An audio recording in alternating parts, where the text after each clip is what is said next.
¿Puede estar? Muy bien. Y hermanos, bueno, dijimos la vez pasada que trataríamos de tener la cámara prendida, ¿ya? Así que si podían tener su cámara prendida para que estemos conversando, eso ayudaría bastante, a no ser que la señal lo haga difícil para ustedes, ¿ya? Pero siempre de preferencia tener la cámara prendida para la formalidad del caso, ¿ok? Em, Preguntas, ¿ya? Hemos abarcado ya 8 clases desde la última sesión de Zoom, así que hemos cubierto muchos temas de la vida de Cristo, su ministerio terrenal, la muerte, resurrección, ascensión, la elaboración de la doctrina de Cristo. em, Hemos visto, ¿qué más? Las profecías de la segunda venida, las señales de la segunda venida. Supongo que deben tener un montón de preguntas, ¿no? A ver, hermana Olga, ¿alguna pregunta para arrancar? ¿Qué cosa le ha inquietado, le ha interesado, quiere comentar, quiere preguntar? Sí, Aprovechemos. lo tenía anotado, ahora no lo encuentro. Ya. Esto, ah, mi O mira, video. va buscando, hermano Alonso. ¿Alguna pregunta tiene?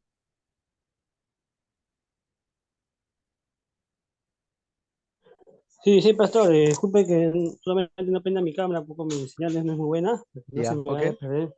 Ya. Sí, justo, pastor, del último, de la clase 17, justo cuando, en la parte que menciona los dos testigos, ¿no? Uno que era la iglesia Ujú. y el otro de la Biblia, las escrituras, ¿no? Justamente Ya. la palabra de Dios. Un poco lo que no me quedó un poco bien claro es el arrebatamiento, ¿no? En qué momento de la segunda mitad, ¿no? Mm. Se iba a dar, ¿no? Ese Ya. poquito, sin, aprovechando que mientras que entran los hermanos, ya nos puede ayudar Ya, sí, sí, aprovechar. Bueno, creo que lo primero que hay que decir es que el tema del arrebatamiento es un tema bastante novedoso en la teología. Es decir, si vamos a antes del siglo XIX y estudiamos la teología, los reformadores, los puritanos, los padres de la iglesia, extrañamente no aparece el rapto, ¿ya? No el rapto en el sentido que comúnmente se entiende, ¿ok? Normalmente en América Latina, por la influencia de Estados Unidos, se habla de lo que llamamos un rapto secreto, es decir, el arrebatamiento de la iglesia y la historia de la tierra continúa normal, ¿no? Como si nada pasara. Em, y hay algunos que dicen, bueno, después del rapto de la iglesia entran los 7 años que Dios va a tratar con Israel y todo el aspecto dispensacionalista, ¿ya? Pero aunque no lo crean, eso es algo que recién el siglo XIX se empezó a hablar. Así que cuando algo es tan novedoso, uno se pregunta si realmente es algo bíblico o es algo que la iglesia, por alguna razón en siglo XIX, empezó a mencionar. ¿Ok? Por eso, hermanos, a veces se sorprenden cuando tocamos temas como un estudio de Daniel, un estudio de Apocalipsis.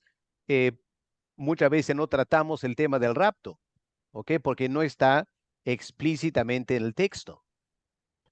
Hay un solo versículo que podría y ha sido interpretado como un rapto secreto, y es Primera Tesalonicenses 4, el versículo 17.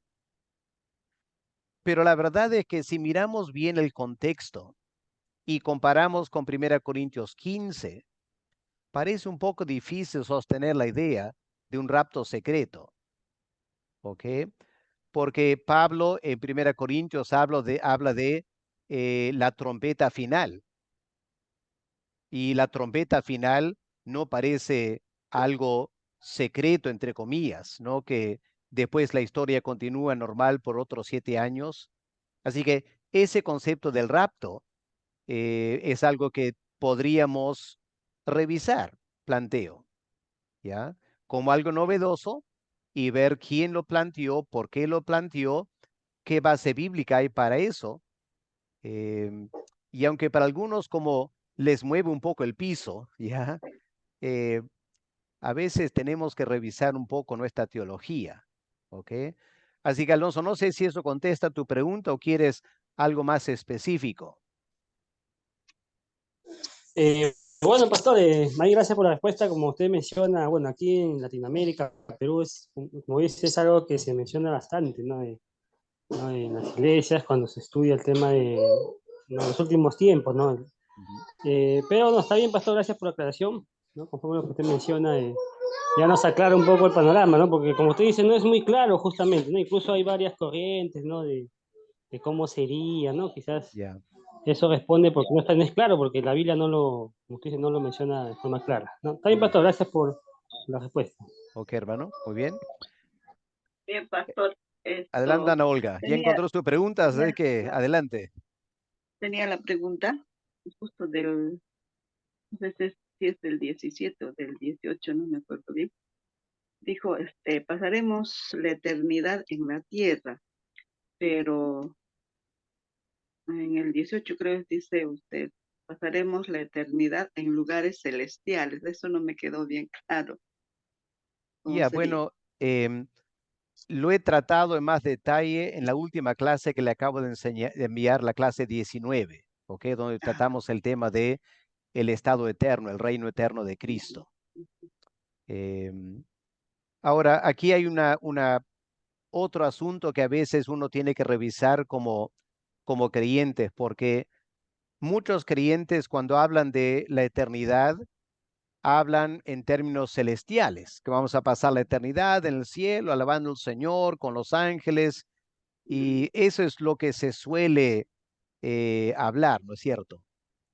Pero como escucharán en la clase 19, la Biblia lo que enseña es que el cielo es la morada de Dios, es donde los ángeles viven por ser criaturas espirituales y donde el creyente va cuando muere, ¿no es cierto? En nuestra alma, nuestro espíritu se separa del cuerpo y va al cielo. Como Pablo dice, estar separado del cuerpo es estar presente con Cristo.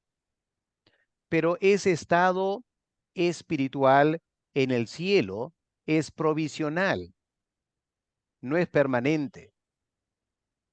La doctrina de la resurrección del cuerpo apunta a otro estado eterno, no en el cielo.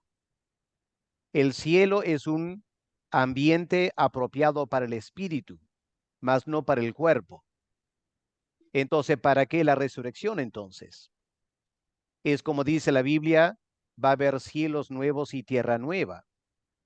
Y una vez que tengamos cuerpos glorificados, vamos a descender del cielo después del juicio final y vamos a poblar la tierra como creyentes y ahí vamos a vivir por toda la eternidad en la nueva creación. ¿Ok? Así que eso lo tiene más claro en la clase número 19 que le acabo de enviar. Me ha faltado tiempo esta semana para poder completar la clase a tiempo. ¿Ok? gracias, pastor. Y hermana Olga. Muy bien. ¿Tiene otra pregunta, hermana, quizá? ¿O esa era la No, principal?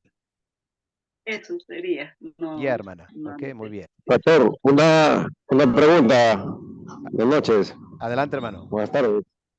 Sí, Pastor Alex, y esta enseñanza, entonces, de que el creyente eternamente va a estar con Dios, podría quizás de un modo general eh, responder por qué se suele encontrar esta idea en las iglesias de una manera quizás sutil o algunas veces implícita, sin darnos cuenta. ¿Tiene algo que ver, algún tipo de influencia del platonismo, o también es responsabilidad de los ministros que por su propia inclinación teológica quizás han enseñado ellos, ¿no? Porque uno no se da cuenta, pero de repente ya en su mente está inclinado a pensar que por siempre en espíritu vamos a estar con el Señor, ¿no? Entonces a veces uno no sabe cómo rastrear Ya, esta situación o ya, sí, esta idea, sí. mejor dicho, ¿no?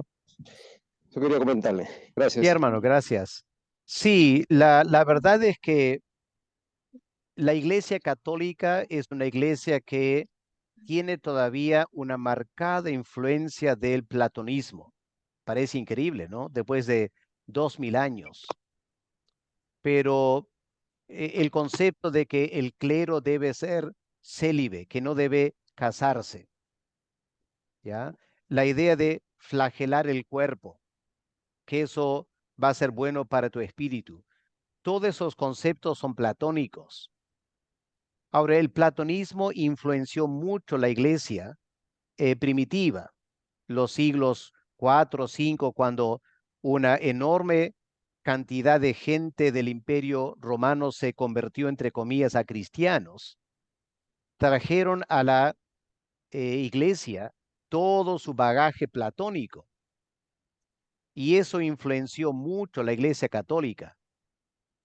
Y como en América Latina, la gran mayoría de creyentes viene de un contexto católico, y en la iglesia católica constantemente se habla de el cielo, los espíritus en el cielo, glorificados, están ahí en las nubes, tocando sus arpas en el cielo.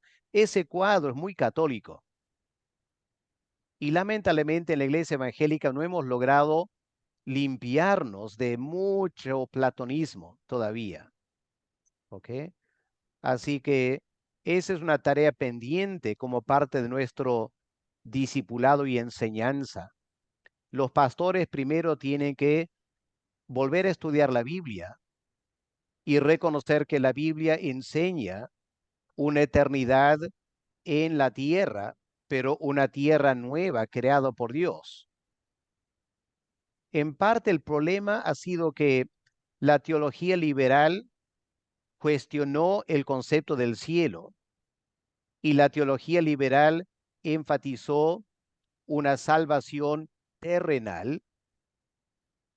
Y en Estados Unidos, la lucha contra la teología liberal tomó la forma de rechazar cualquier concepto eh, material y enfatizar los aspectos espirituales, ¿ok?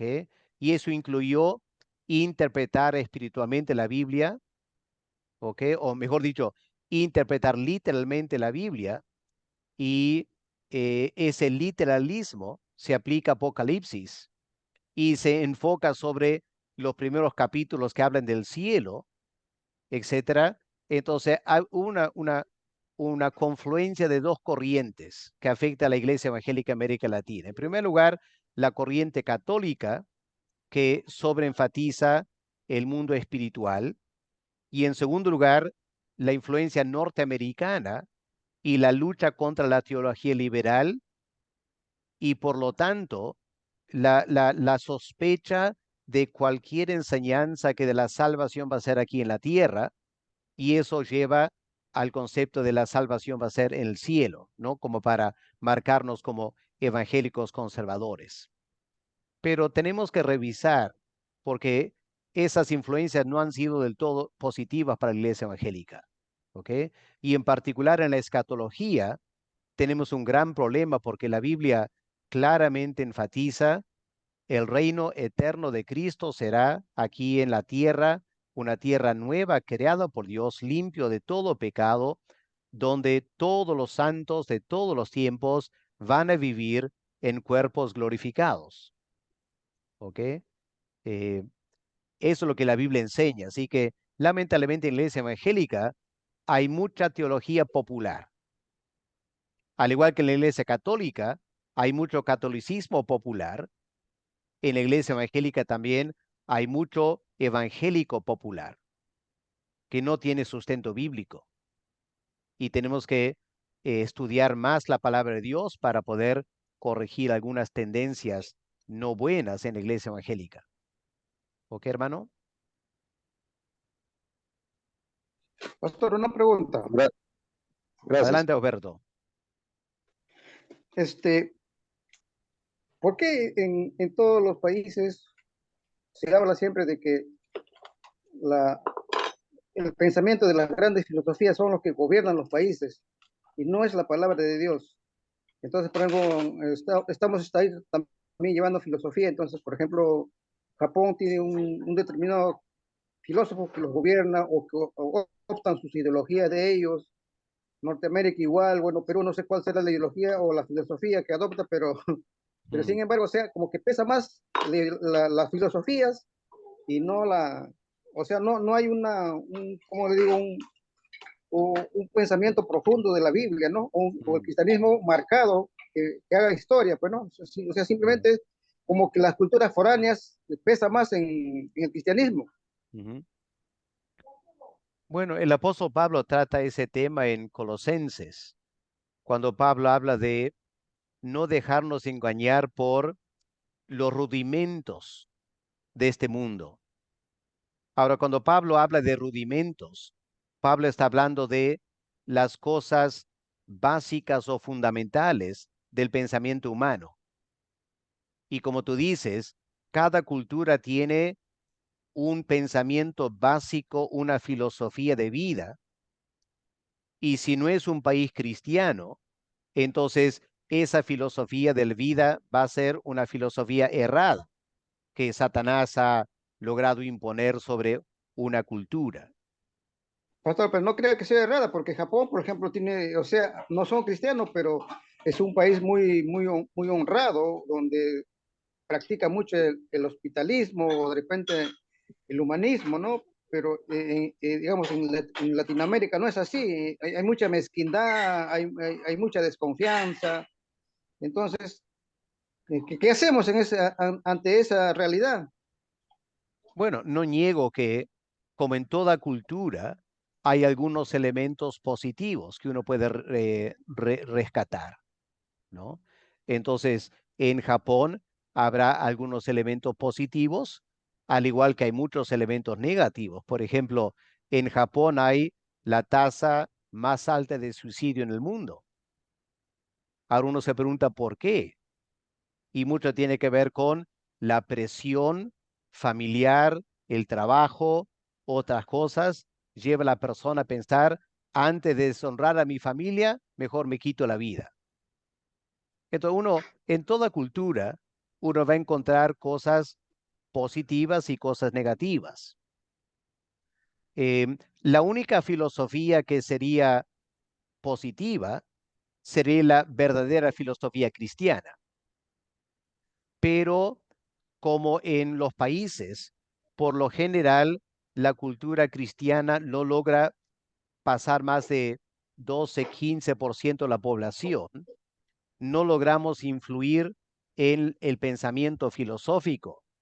Y la iglesia, lamentablemente, a través de los años, más bien ha absorbido la filosofía del mundo en vez de transformar la filosofía y dejarles una filosofía cristiana. Casi el único país que logró eso en alguna manera fue Inglaterra durante la época de los puritanos.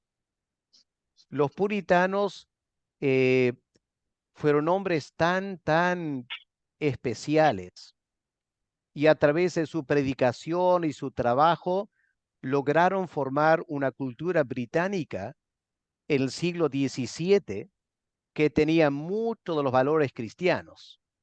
¿Ok? Em, Ellos fueron los colonos a Estados Unidos y en Estados Unidos se conservó un poco de esa filosofía puritana, cristiana, bíblica. Y por eso los padres de Estados Unidos, aunque no eran ellos cristianos, no podían negar la influencia de la filosofía cristiana que se dio por el movimiento de los puritanos.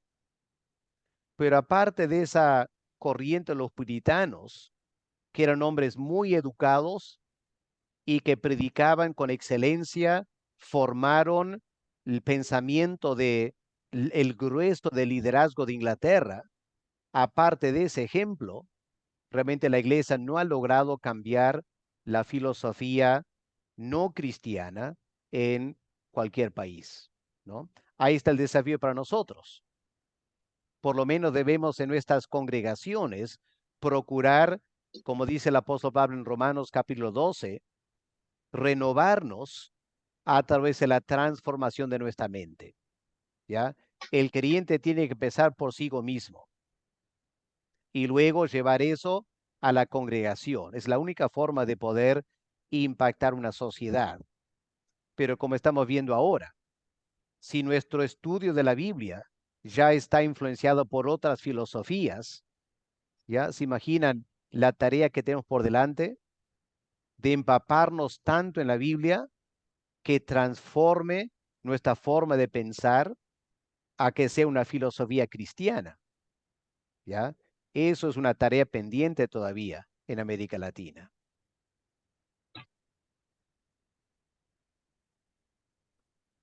Ok, hermano Osberto. ¿Alguien más? ¿Otra pregunta de José Fraga, de la hermana Domi? ¿Quieren aprovechar a preguntar? Sí, pastor, buenas noches. Buenas noches. Pastor, una consulta, es sobre la clase número 12, o sea, de Ujú. la que no tuvimos reunión Zoom, pero dice así la pregunta. En Mateo capítulo 27, versículos 51 y 52, dice, ¿no? Y he aquí el velo del templo se rasgó en dos, de arriba abajo, y la tierra tembló y las rocas se partieron, y se abrieron los sepulcros, y muchos cuerpos de santos que habían dormido se levantaron, y saliendo de los sepulcros después de la resurrección de él, vinieron a la santa ciudad y aparecieron a muchos. Ujú. ¿Quién, quiénes se considera, pastor, que fueron los que resucitaron? Porque he estado leyendo, ¿no? Comentarios y cada uno tiene distintas posturas, ¿no? Ujú. Pero en el caso de usted, pastor, ¿podría más o menos comentarme ello? Bueno, siempre tenemos que empezar con lo que dice la Escritura, ¿no es cierto? Y lo que dice la Escritura es, muchos cuerpos de santos que habían dormido se levantaron. No mencionó los nombres. Así que si el texto bíblico no dice quiénes eran, ya estamos entrando en el ámbito de la especulación. Y la especulación rara vez es provechoso para nosotros, ¿ya? Si Mateo no indicó quiénes fueron, es mejor dejarlo así. No sabemos quiénes fueron. Sabemos que eran creyentes porque se dice eran santos. Se supone por el momento histórico eran creyentes de la antigua dispensación. También podemos afirmar que eran judíos, porque estamos hablando de personas en Jerusalén. También sabemos que eran muchos, no solo uno o dos, porque dice muchos cuerpos de santos se levantaron, ¿ok? Y salieron de los sepulcros. Ahora también notemos que dice, después de la resurrección de él, vinieron a la santa ciudad y aparecieron a muchos. El cementerio no estaba en Jerusalén, estaba afuera de Jerusalén. Ahora, Mateo indica que o da la impresión de que la resurrección de estos santos ocurrió cuando Cristo murió. Pero la afirmación de después de la resurrección de él nos podría llevar a plantear la idea que esto pasó después de la resurrección. Bueno, de repente no queda muy claro, pero lo que sí sabemos es que la Biblia indica que varios judíos que habían muerto resucitaron y ingresaron a la ciudad de Jerusalén y se supone que aparecieron a muchos. Ahora, lo más probable, aunque Mateo no lo dice, esto sería un asunto más de teología, que estas personas resucitaron en la misma manera que Lázaro resucitó. Es decir, resucitaron con los cuerpos terrenales que tenían antes y luego murieron otra vez. Realmente Mateo no dice qué pasó con ellos, cuánto tiempo vivieron, no hay nada de eso. ¿Ok? Así que mi recomendación es evitar especulación. ¿Ok?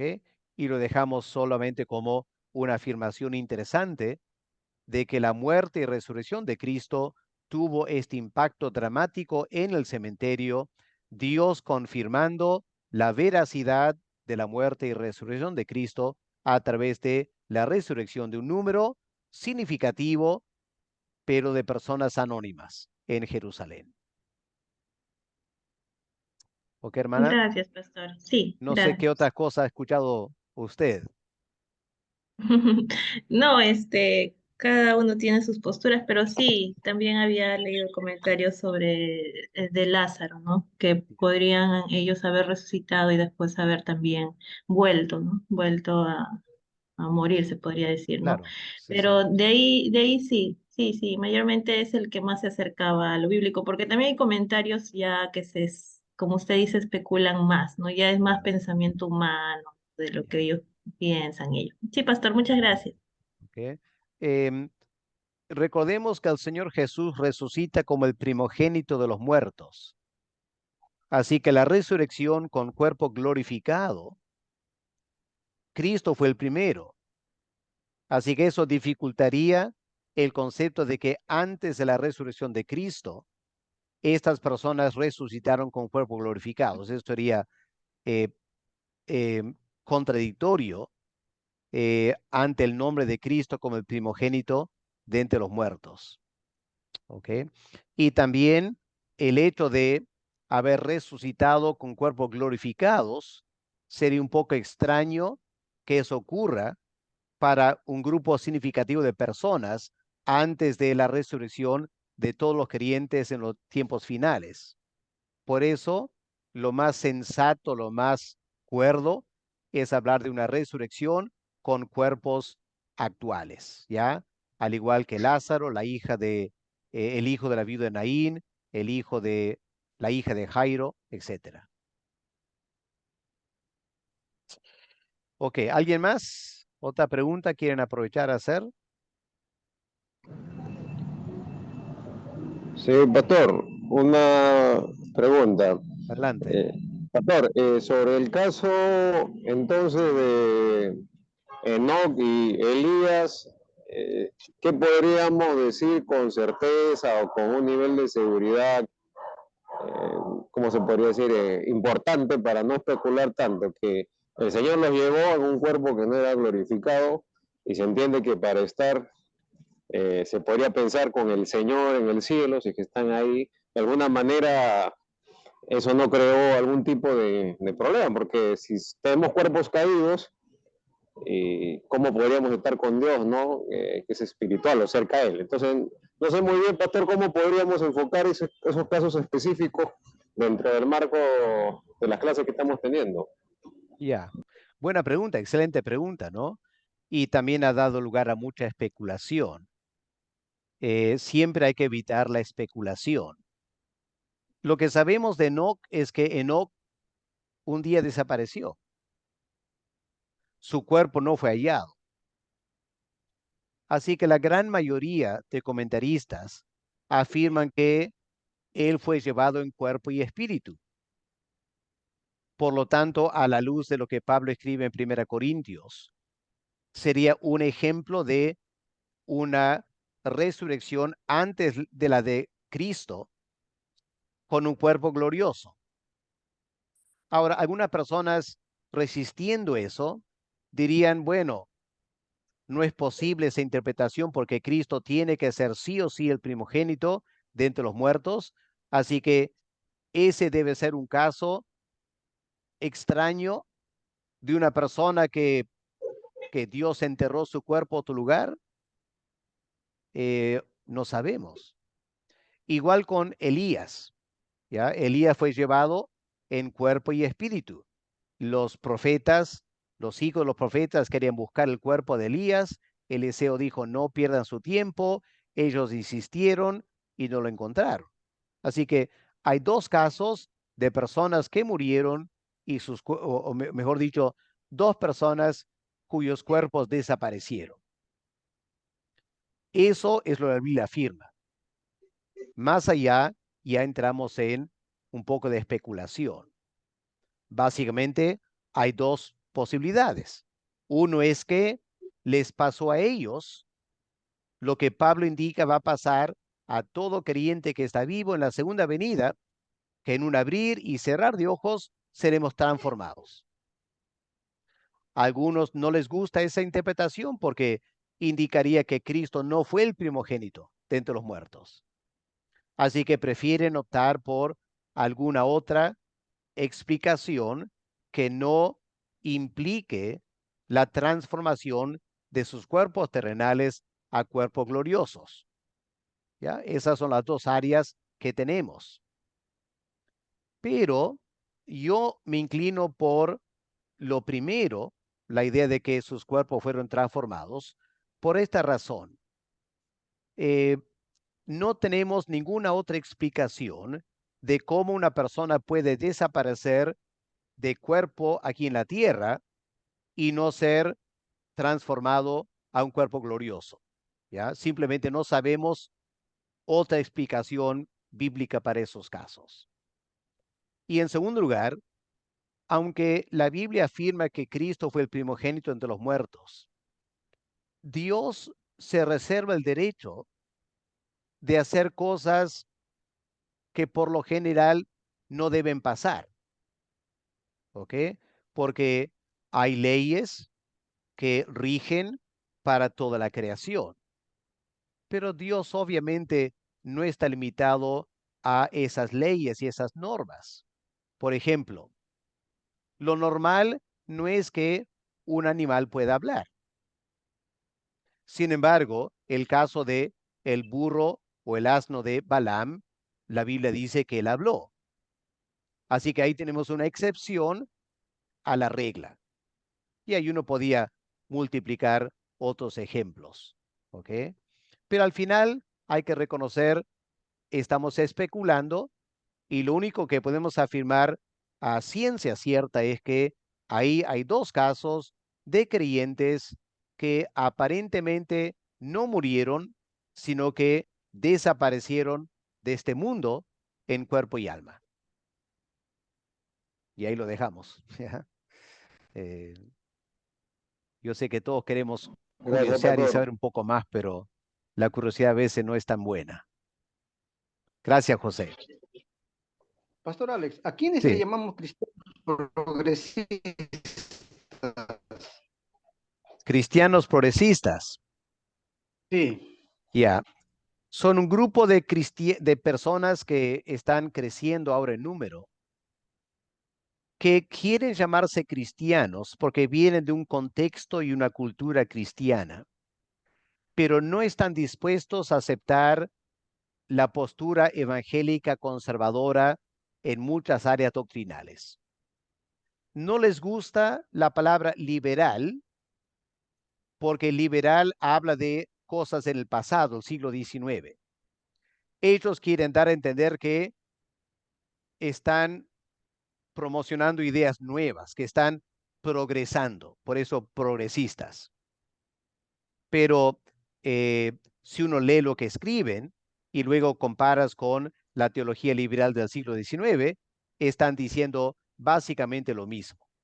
Su argumentación puede ser un poco diferente, pero básicamente son personas que, llamándose cristianos, afirman en primer lugar, la Biblia no es un libro inspirado por Dios, sino que es un libro escrito por seres humanos con todas las características de errores, equivocaciones, elementos culturales que el ser humano tiene. Por ende, en segundo lugar, el cristiano progresista dice, la Biblia está llena de enseñanzas de una cultura antigua, de culturas antiguas, que nada tiene que ver con nosotros hoy en día, así que la gran mayoría de la Biblia no nos sirve, porque quiere imponer culturas antiguas. Y lo que el creyente tiene que hacer ahora es filtrar bien toda la Biblia, identificar algunos principios universales que lo podemos aplicar a la vida hoy en día. El problema es que en esa búsqueda por esos principios, ¿qué los va a guiar? Si no creen que la Biblia es dada por Dios y no creen que, por lo tanto, la Biblia tiene autoridad, los progresistas, ¿qué hacen? Evalúan la Biblia a la luz de nuestros valores culturales. Entonces, aceptan lo que va con nuestra cultura hoy en día y rechazan todo lo demás. Y con eso llegan a la conclusión que la iglesia ya fue, que es totalmente irrelevante hoy en día tener una iglesia. La gente simplemente no quiere una iglesia, una estructura donde hay líderes que te dicen lo que tienes que creer y hacer. No, la iglesia es simplemente una conversación y una convivencia entre amigos y hermanos en la fe que pueden reunirse a tomar un helado, tomar un café entre semana, el día que quieran, y ahí hacen vida de iglesia en esa conversación. ¿Ok? Y que no aceptan un 90% de toda la ética de la Biblia porque es una ética de otra cultura y hoy en día hay que ser inclusivos, hay que respetar los derechos de todos, hay que luchar por los asuntos ecológicos, hay que luchar contra la pobreza y de eso se trata la iglesia. ¿Ok? Esos son básicamente los cristianos progresistas y están creciendo Pastor, en número. Ya. Pastor, sobre eso una consulta. ¿Tiene mucho o poca relación, mucha o poca relación con el aspecto político respecto a ideologías que se suelen decir de izquierda, comunistas o socialistas? ¿Tiene mucho o poco? ¿Cuál sería el enfoque para entenderlo? Ya, hay un progresismo político que tiene una vertiente de la izquierda y los cristianos progresistas van por ese lado también, ¿ok?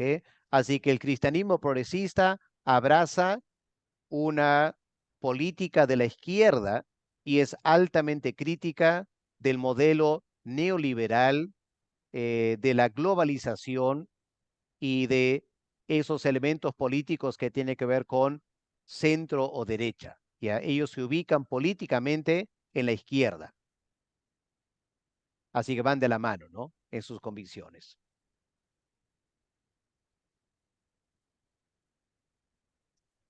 Muy bien, tiempo para una pregunta más, quizás.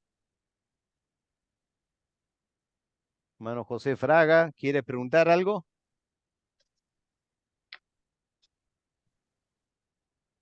Pastor, buenas noches. Hola, Saludos a hermano. todos, colegas. Sí, Pastor, quería consultarles sobre justo el tema 16, Ujú. donde, bueno, habla sobre las profecías de la segunda venida, en las cuales habla de esto del Armagedón y todo ello. Y no sé si me puede dar un extracto de eso, Ya, bueno, sobre esta etapa del... ya. Si vamos a Apocalipsis, el capítulo 9,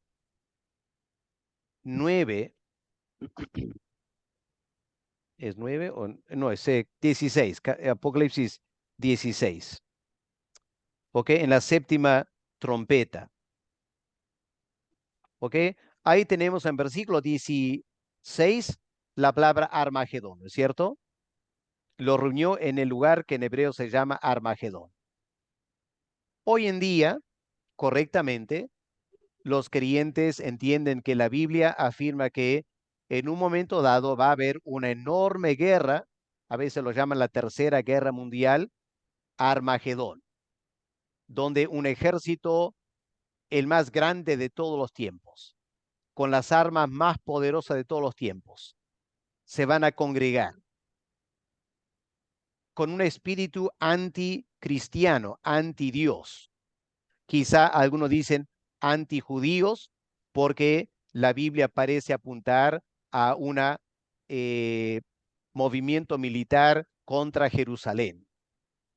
Ahora, si miramos el capítulo 16 de Apocalipsis y vemos el versículo 12, vamos a ver que habla de el río Éufrates. Y si leemos el contexto, da a entender que enemigos, un vasto ejército va a venir del oriente, tomando a Jerusalén como el centro de la tierra, del oriente, la derecha de Asia, y van a cruzar el río Éufrates. Ahora, en el Antiguo Testamento, era de esa parte del mundo que primero vinieron los asirios y luego vinieron los babilonios. Así que en la cosmovisión hebrea del Antiguo Testamento, el gran enemigo del pueblo de Dios iba a venir del este. Ahora, si miramos el capítulo 9 de Apocalipsis, y miramos la sexta trompeta, vemos el versículo 14, por ejemplo, Apocalipsis 9:14, vemos ahí otra vez la referencia al río Éufrates. Otra vez estamos hablando de un gran ejército reunido para pelear. Así que un estudio comparativo entre las trompetas y las copas de ira dan a entender que las copas de ira son simplemente un, una afirmación más dramática de las 7 trompetas, ¿ok? Por la correlación que hay entre ellas. Ahora, resulta que el lenguaje que Juan usa aquí de Armagedón viene de los capítulos 38 y 39 de Ezequiel, ¿ya? La lucha contra Gog y Magog, ¿ok? Y entonces, si leemos esos capítulos 38 y 39 de Ezequiel, vamos a encontrar que usa lenguaje para describir una invasión enorme para atacar a judíos o Jerusalén. Y que en ese momento Dios interviene para derrotar a estos enemigos. Ahora, ese lenguaje se repite en capítulo 19 de Apocalipsis. ¿Ok? Si vamos al capítulo 19 de Apocalipsis y vemos, por ejemplo, versículos 17 y 18, ¿ya? Esta invitación a las aves, venir a comer la gran cena de Dios para comer carne de reyes, capitanes, etcétera. Ese lenguaje viene de Ezequiel. Así que lo que empezamos a notar es que efectivamente habrá una batalla de Armagedón, pero que tenemos varias descripciones de la misma batalla. En Ezequiel, en capítulo 9 de Apocalipsis, en capítulo 16 de Apocalipsis, en capítulo 19 de Apocalipsis, lo tenemos también en Daniel capítulo 11. Y en cierta manera quizá también en Apocalipsis capítulo 20. ¿A dónde voy? Es lo siguiente. Debemos estudiar bien todos esos capítulos, empezando con Ezequiel, porque él fue el primero que habló de esta gran batalla. Luego pasamos a Daniel, porque Daniel escribió después de Ezequiel y conocía a Ezequiel porque Ezequiel también estaba en Babilonia. Así que se supone que hay una correlación ahí. Y luego pasamos a Apocalipsis, porque Dios le está hablando a Juan, un hombre que conoce bien Ezequiel 38 y 39 y Daniel capítulo 11. Así que el lenguaje de esos profetas reaparece en Apocalipsis. Repito, tenemos que estudiar detalladamente todos esos capítulos y luego hacernos esta pregunta. ¿Están todos hablando de básicamente la misma gran batalla? ¿O es que habrá 2 o 3 diferentes batallas en diferentes momentos? ¿Ya? Esa es la pregunta que tenemos que contestar. ¿Ok? Pero eso es lo que la Biblia enseña. ¿Ok, hermano José? No sé si contesté tu Sí, pregunta, pastor. pero Sí, quería saber de ello porque también había encontrado un pasaje en el libro de Joel 3:9 donde hace referencia, pero no sé si se hace referencia al mismo evento. Joel ¿puedes 3:9. leerlo? ¿Lo tienes ahí a la mano? Un ratito.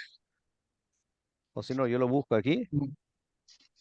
Sí, mejor Joel porque 3:9, vamos a ver. lo estoy padeciendo. Ya, está bien. A ver, Joel 9, 9, 3:9 9, 14. dice, versículo 9. Proclamad esto entre las naciones, proclamad guerra, despertad a los valientes, acérquense, vengan todos los hombres de guerra. Forjad espadas de vuestras asadones, lanza de vuestras hoces, diga el débil fuerte soy, juntaos y venid naciones todas, de alrededor congregaos, haz venir allí, oh Jehová, a tus fuertes, despiértense las naciones, suban al valle de Josafat, porque ahí me sentaré para juzgar a todas las naciones de alrededor. Ya, me parece que eh, ese capítulo y los versículos continuamos, si seguimos leyendo, echad la hoz porque la mies está madura, venid, descended, el lagar está lleno. 14, muchos pueblos en el valle de la decisión, porque cercano está el día de Jehová en el valle de Sión, el sol y la luna se oscurecerán, las estrellas retraerán su resplandor. Ya, ahí tenemos, me parece, otra referencia profética a esa batalla, esa congregación de naciones que Dios va a traer en anticipación del juicio final. Así que es una vertiente, ¿no? En las profecías. Por eso aparece en Ezequiel, aparece en Daniel, aparece en Zacarías también. Si vas a Zacarías 12 y 14, ahí está esta vertiente también profética. Tenemos que estudiar, ¿ya? Están viendo, hermanos, hay mucho que estudiar. No se trata de pensar, ya he escuchado esto, ya he visto un video, ya sé todo. No, no, hay que estudiar el texto bíblico en detalle. Y eso nos va a permitir hablar con autoridad del tema. Ok, hermanos, ya el tiempo nos ha ganado. Yo tengo otro compromiso que asistir ahora, así que lo vamos a dejar por esta vez. Hermana Olga, tal que puedo ver su rostro, guíenos en oración para terminar la clase, por favor. Hermana Olga. Amén, pastor. Oremos, por favor. Padre amado, Padre bendito, en esta noche te damos gracias, Señor, por este momento tan precioso que nos regala, Señor. Amado Padre, por favor, bendice al pastor Alex, ahora que va a viajar también, que cada uno de nuestros hermanos. Y muchas gracias por tus enseñanzas, Padre amado. Nuestro Señor Jesucristo, nuestro gran Maestro, nuestro ejemplo. Gracias, Señor. Oramos así en el nombre bendito de nuestro Señor Jesucristo, único Señor y Salvador. Amén. Amén. Amén, hermano. Muchas